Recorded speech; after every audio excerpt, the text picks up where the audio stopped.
Hello students, welcome to my channel practical English. बच्चों, आज मैं आप लोगों के लिए लेकर आया हूं हमारे नाउन के पार्ट 2 की एक धमाकेदार वीडियो, जिसमें मैं आज आपको बताऊंगा एक नाउन ऐसा भी। जी हां, एक नाउन ऐसा भी। तो आप सोच रहे होंगे सर जी कैसा भी, तो उसको जानने से पहले थोड़ा सा हम लोग बेसिक चीज देख लेते हैं जो हमने इसके पहले वाले लेक्चर में डिस्कस किया था। मैंने आपको यह बताया था कि जो हम लोग नाउन पढ़ रहे हैं वो डेफिनेशन वाला नाउन नहीं पढ़ रहे हैं। डेफिनेशन, हाँ, वो डेफिनेशन जो लिखी है वो डेफिनेशन वाला नाउन नहीं पढ़ रहा। आप तो कह रहे सर पीछे तो डेफिनेशन लिखी है। मैं आपको डेफिनेशन नहीं बताऊंगा, इस डेफिनेशन में भी मैं बताऊंगा कि नाउन क्या होता है। क्यों? क्योंकि हम लोग पढ़ रहे हैं the function of noun, noun के फंक्शन पढ़ रहे हैं। हमारे एग्जामिनेशन में नाउन के फंक्शन पर बेस्ड क्वेश्चन बनते हैं, ठीक है ना। तो जो नाउन होता है, हमने क्या बताया था आपको, किसी भी सेंटेंस में जो नाउन होता है या तो सब्जेक्ट होता है या तो ऑब्जेक्ट होता है, चाहे उसकी शक्ल कैसी भी हो। शक्ल इन द सेंस वो शब्द किसी भी फॉर्म में हो सकता है, वो नाउन तभी होगा जब या तो वो सब्जेक्ट हो या तो वो ऑब्जेक्ट हो। और आपके लिए मैं एक छोटी सी और जानकारी दे देता हूं, अगर आपको अच्छे अच्छे पीडीएफ चाहिए प्रीवियस ईयर के, अच्छा कंटेंट चाहिए, डेली वोकैब चाहिए, कुछ अच्छे अच्छे कंफ्यूजिंग टेक्निकल क्वेश्चन चाहिए, तो उसके लिए हमारा एक चैनल है टेलीग्राम पे, इंग्लिश बाय मोइन। आप इसको सर्च करिएगा, आपके टेलीग्राम में ये चैनल स्टार्ट हो जाएगा, ठीक है ना। तो चलिए हम लोग शुरू करते हैं। एक नाउन ऐसा भी, उसको सीखने की कोशिश करते हैं। चलिए देखिए क्या लिखा हुआ है।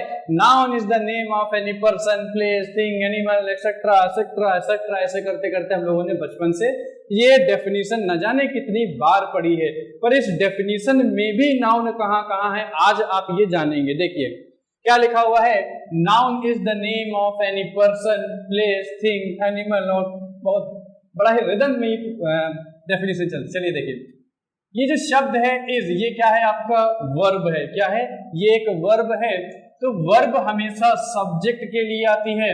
तो इस सेंटेंस में ये जो शब्द है वो क्या है? सब्जेक्ट है। और जो सब्जेक्ट होता है वो कौन होता है? नाउन होता है। और वो नाउन आंसर किसका होता है? व्हाट या हु का, ठीक है ना। तो बताइए व्हाट इज द नेम, फिर समझिएगा, What is the name? तो आंसर क्या आएगा? Noun is the name। तो लिखा हुआ जो ये शब्द है इसका फंक्शन भी नाउन है, याद रखिएगा। क्यों नाउन है? क्योंकि ये सब्जेक्ट की तरह काम कर रहा है। Noun is the name. अब ये लगा है आर्टिकल, क्या लगा हुआ है? आर्टिकल, जिसे हम डिटर्मिनर के नाम से भी जानते हैं।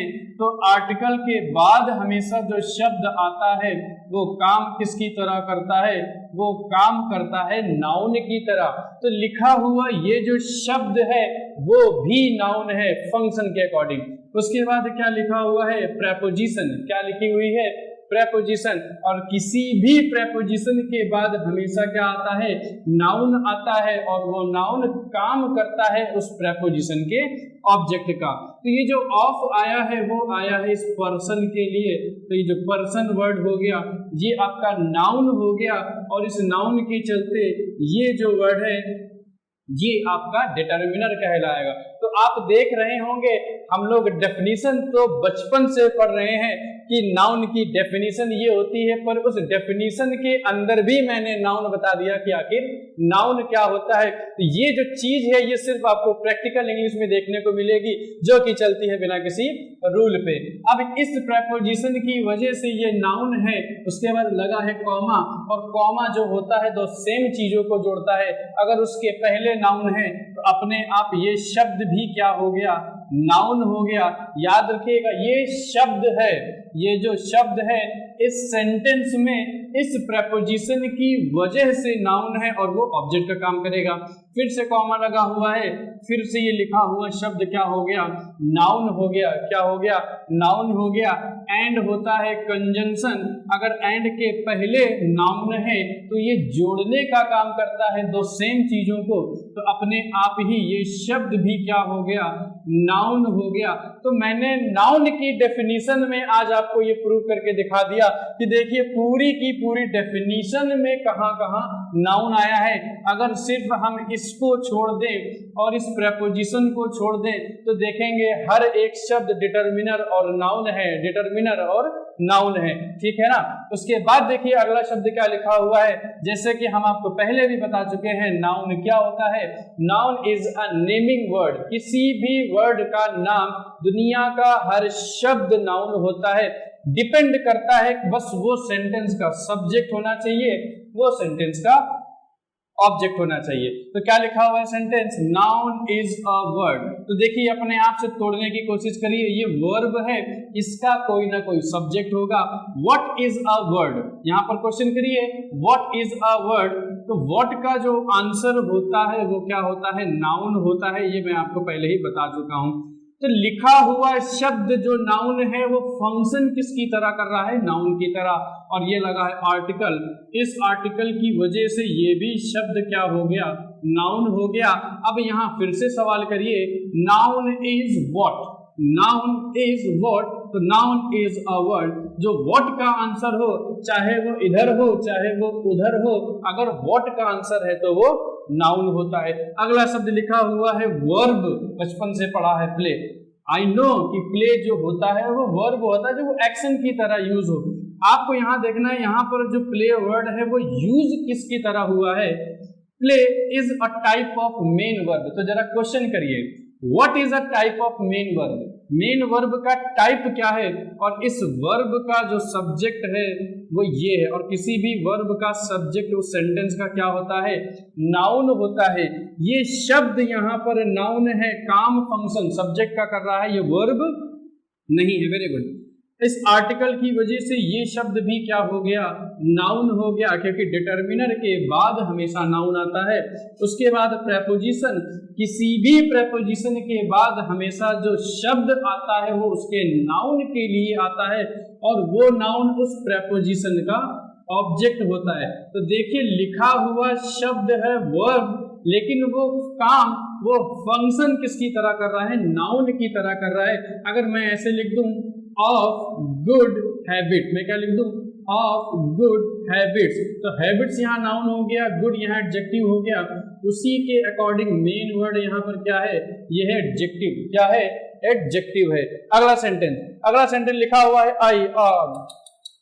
अरे सर आई के बाद तो एम आता है, बिल्कुल सही कह रहे हैं कि आई के बाद क्या आता है, एम। बट यहां पर उस शब्द का यूज कैसे किया गया है आपको ये समझना है। ये क्या है, सेंटेंस में वर्ब है। अब जरा सेंटेंस पढ़िए, इसको छिपा लीजिए। व्हाट इज ट्राइंग या who is trying to help the poor, गरीबों की मदद करने की कौन कोशिश कर रहा है, आई कर रहा है।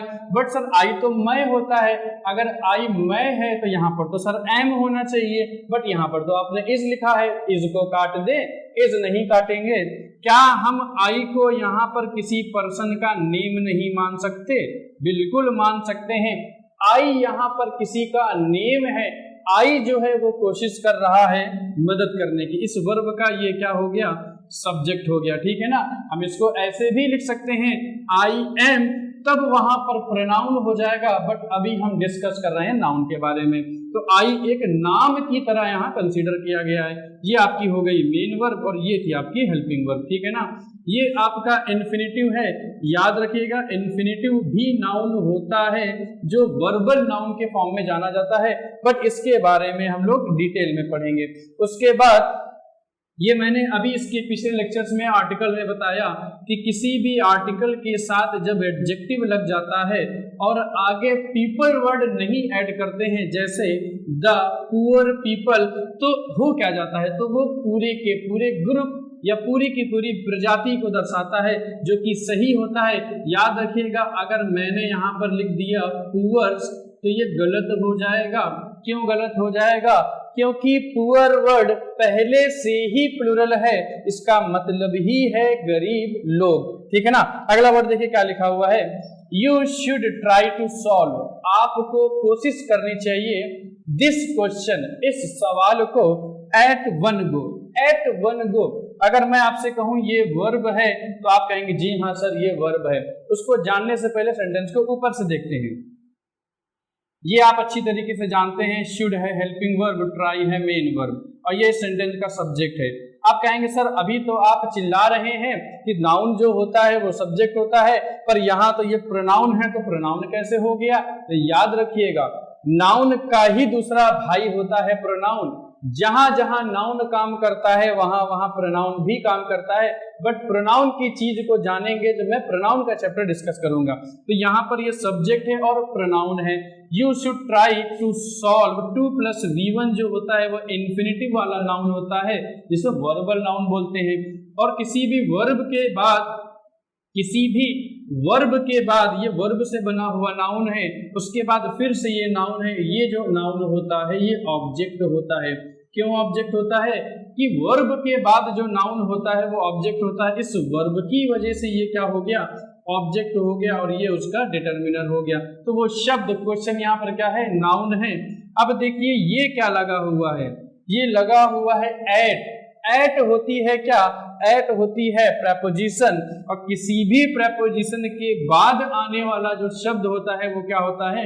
नाउन होता है। ये जो लिखा हुआ है ये शब्द यहाँ पर नाउन है, ये वर्ब नहीं है। क्यों? क्योंकि यहाँ पर गो का मीनिंग जाना नहीं है, यहाँ पर गो का इस कंप्लीट मीनिंग है एक ही बार में। You should try to solve this question. आपको इस क्वेश्चन को सॉल्व करना चाहिए। कैसे? एक ही बार में। ये शब्द इसका नाउन है और ये इसका डिटर्मिनर। अगला वर्ड लिखा हुआ है ब्यूटीफुली इज एन एडवर्ब। ये क्या कह दिया? Beautifully is an adverb. बिल्कुल सही लिखा हुआ है। ब्यूटीफुल में जब ly लग जाता है तो एडवर्ब हो जाता है, ब्यूटीफुल होता है तो एडजेक्टिव हो जाता है। तो क्या ये एडवर्ब है?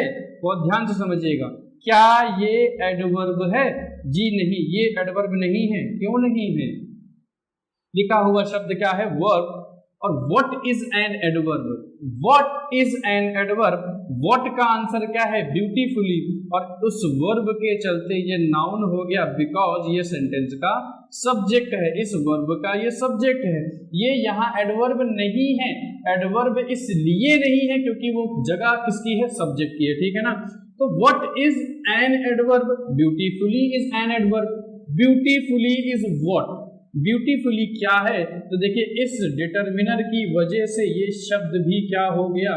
ये शब्द हो गया आपका नाउन हो गया। कैसे नाउन हो गया? सर जी ये तो एडवर्ब लिखा है, नाउन कैसे हो गया? वो शब्द एडवर्ब लिखा है बट फंक्शन किसकी तरह काम कर रहा है? नाउन की तरह काम कर रहा है, क्योंकि किसी भी आर्टिकल के बाद नाउन आता है। और यहाँ पर साउंड का खेल तो मैं आपको पहले से ही बता चुका हूं। ठीक है ना? नेक्स्ट क्वेश्चन क्या लिखा हुआ? अरे sir is a verb. Sir ये सेंटेंस तो गलत हो गया। इस सेंटेंस गलत नहीं है। जरा अपना लेवल बढ़ाइए सोच का। जरा देखिए ये जो इज है ये आपके सेंटेंस की वर्ब है। क्या है? ये जो इज है वो आपके सेंटेंस की वर्ब है। ये जो लिखा हुआ शब्द है इसको छिपा लेते हैं। What is a helping verb? What is a helping verb? Is a helping verb. ये जो लिखा हुआ शब्द है वो इस वाले इज का सब्जेक्ट है। ये शब्द काम जब सब्जेक्ट की तरह कर रहा है तो ये आपका क्या कहलाएगा? नाउन कहलाएगा। क्या कहलाएगा? ये आपका नाउन कहलाएगा। Is what? इज जो है वो क्या है? वो एक वर्ब है। वो क्या है? एक वर्ब है। इस आर्टिकल की वजह से ये क्या हो गया? नाउन हो गया। और इस नाउन की इंफॉर्मेशन ये हेल्पिंग है, तो ये शब्द वर्ब नहीं है, ये शब्द क्या है? एडजेक्टिव है। जैसे अ गुड बॉय, एक अच्छा लड़का। लड़का कैसा? अच्छा। तो ये उसकी इंफॉर्मेशन हो जाती है। लास्ट सेंटेंस देखिए क्या लिखा हुआ है। ये वो सेंटेंस है जब हम प्रेपोजिशन चैप्टर पढ़ते हैं तो किसी भी इंस्ट्रूमेंट के साथ जैसे वो नाइफ हो गई, स्वॉर्ड हो गई, ठीक है ना, उसके साथ हमेशा विद प्रेपोजिशन का यूज होता है, बाई का यूज नहीं होता। अगर इसी बात को मैं आपसे डायरेक्ट बोल रहा हूं कि बच्चों बाई का प्रयोग किसी भी इंस्ट्रूमेंट के साथ नहीं करते क्योंकि हम उसकी जगह विद का प्रयोग करते हैं। इसी बात को मैंने इस सेंटेंस के फॉर्म में लिख दिया है। क्या लिख दिया है? By is not used with any instrument. अब जरा इसको तोड़ते हैं। ये क्या हो गया? ये वर्ब हो गया। क्या हो गया? Verb. What is not used? क्या नहीं इस्तेमाल किया जाता, व्हाट का आंसर क्या होता है, व्हाट का आंसर होता है सब्जेक्ट। तो ये लिखा हुआ शब्द तो प्रेपोजिशन है, हम लोग पढ़ रहे हैं प्रैक्टिकल इंग्लिश से फंक्शन, और इसका फंक्शन क्या है, इसका फंक्शन है नाउन की तरह। ये शब्द भी नाउन है। बाई इज नॉट यूज्ड, ये आपका मेन वर्ब हो गया। What is not used, by is not used, ये आपका क्या हो गया, विद। विद होता है आपका प्रेपोजिशन, और अगर प्रेपोजिशन है तो उसके बाद एक नाउन चाहिए। तो इस विद का जो नाउन है वो कौन है, इंस्ट्रूमेंट। और वैसे भी MENT पे खत्म होने वाला वर्ड नाउन ही होता है। आगे उसके बारे में डिटेल में डिस्कस में करूंगा। तो ये नाउन हो गया, तो ये इसका क्या हो गया, ये उसका डिटर्मिनर हो गया। और इस प्रेपोजिशन की वजह से ध्यान रखिएगा, इस प्रेपोजिशन की वजह से आने वाला जो शब्द होता है वो आपका नाउन होता है। ये था आपका नाउन का पार्ट 2, जिसमें मैंने सिर्फ ये बताया कि लिखा हुआ शब्द मायने नहीं रखता, लिखा हुआ शब्द का फंक्शन मायने रखता है कि उस शब्द का यूज कैसे हुआ है। तो आपके सामने ये थे कुछ क्वेश्चन जो कि आपके एग्जाम में नहीं आए हुए हैं, सिर्फ अगर इस क्वेश्चन को छोड़ दिया जाए तो, ठीक है ना। तो आज हमने ये सीखा कि नाउन जो होता है उसकी शक्ल पे नहीं जाना है, उसकी शक्ल कैसी भी हो सकती है। लिखी हुई डेफिनेशन में भी कितने नाउन छिपे थे आज तक शायद आपको ध्यान ही नहीं गया होगा, अरे इसमें तो ये भी शब्द नाउन है, ये भी शब्द डिटर्मिनर। अब मैं इसी चीज और बता देता हूं आपको, ये लिखा हुआ शब्द डिटर्मिनर है, क्या ये नाउन बन सकता है, ये नाउन कैसे बन सकता है, देखिएगा बड़े ध्यान से। मैंने एक सेंटेंस लिख दिया, मैंने क्या लिख दिया, एनी इज अ डिटर्मिनर, मैंने क्या लिख दिया, एनी इज अ डिटर्मिनर, वो लिखा हुआ है, ठीक। व्हाट इज अ डिटर्मिनर, तो इस इज का सब्जेक्ट कौन बना, ये एनी। अब ये शब्द नाउन हो गया, क्योंकि नाउन होने के लिए शब्द की जरूरत नहीं है, शक्ल की जरूरत नहीं है। नाउन होने के लिए या तो सब्जेक्ट की जरूरत है या तो ऑब्जेक्ट की जरूरत है, और इस आर्टिकल की वजह से भी ये नाउन हो गया, लिखा हुआ शब्द। तो ये था आपके सामने नाउन का पार्ट 2, जिसमें हम लोगों ने सीखा नाउन का असली रूप क्या कहती है प्रैक्टिकल इंग्लिश इस नाउन के बारे में, ठीक है ना। तो आज हम इस लेक्चर को यहीं पर रोकते हैं, इसके बाद हम लोग मिलेंगे नाउन के टाइप्स में, प्रॉपर, कॉमन, मटेरियल, एब्स्ट्रैक्ट, ये कहां से आए, कैसे बने, उसके साथ साथ मेन पॉइंट याद रखिएगा, प्रॉपर हो चाहे कॉमन हो, फंक्शन उसका आपको सीखना है, उसको याद नहीं करना कि नाउन ये होता है तो ये होता है, ये होता है तो ये होता है। तो आज हम अपने लेक्चर को यहीं पे समाप्त करते हैं।